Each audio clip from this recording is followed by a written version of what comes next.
Assalamualaikum warahmatullahi wabarakatuh. Perkenalkan, dengan saya Latifatun Ines Sirawati. Saya Sifang Reni.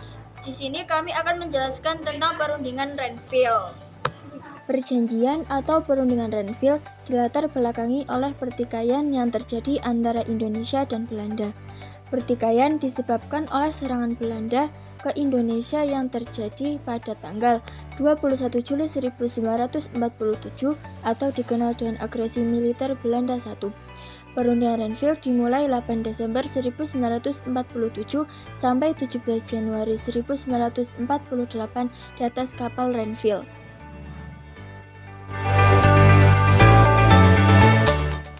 Richard Kirby.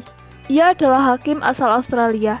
Ia lahir 22 September 1904 dan meninggal 25 Oktober 2001 di Carter's Towers, Australia.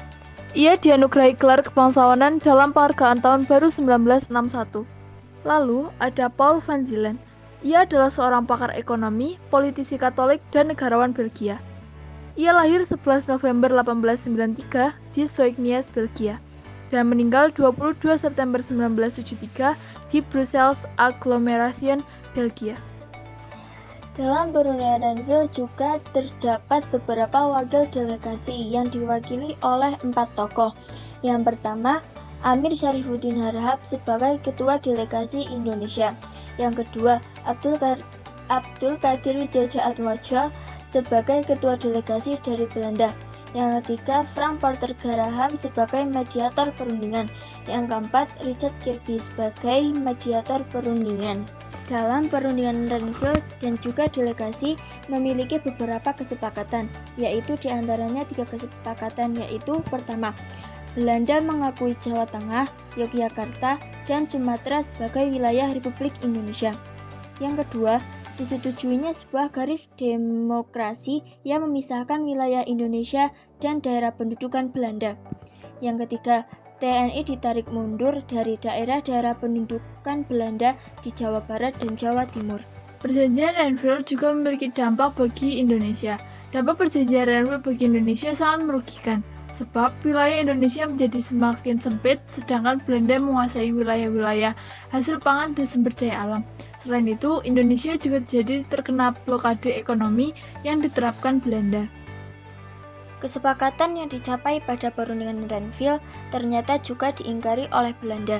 Pada tanggal 19 Desember 1948, Belanda melancarkan agresi militer II. Belanda berhasil menduduki ibu kota RI, Yogyakarta. Para pemimpin Indonesia seperti Insinyur Soekarno dan Dr. Andes Muhammad Hatta ditangkap dan diasingkan ke Belanda. Sebelum Yogyakarta jatuh, pemerintah RI telah membentuk Pemerintahan Darurat Republik Indonesia atau yang biasa disebut sebagai PDRI di Sumatera Barat. PDRI ini dijalankan oleh Mr. Syarifuddin Prawira Negara. Selain itu dibentuk pula Komando Perang Gerilya yang dipimpin oleh Jenderal Sudirman. Pasukan Indonesia yang sebelumnya ditarik dari daerah penduduk Belanda diinstruksikan kembali ke daerah masing-masing untuk melaksanakan perang secara gerilya. Selama agresi militer II, Belanda selalu mempropagandakan bahwa setelah ditangkapnya pemimpin-pemimpin RI, maka di pemerintah RI sudah tidak ada. Akan tetapi, propaganda Belanda tersebut dapat digagalkan oleh PDRI.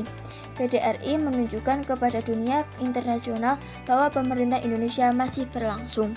Jadi kesimpulan dari perundingan Renville yang bisa kita ambil adalah kesimpulan perjanjian Renville dilatar belakangi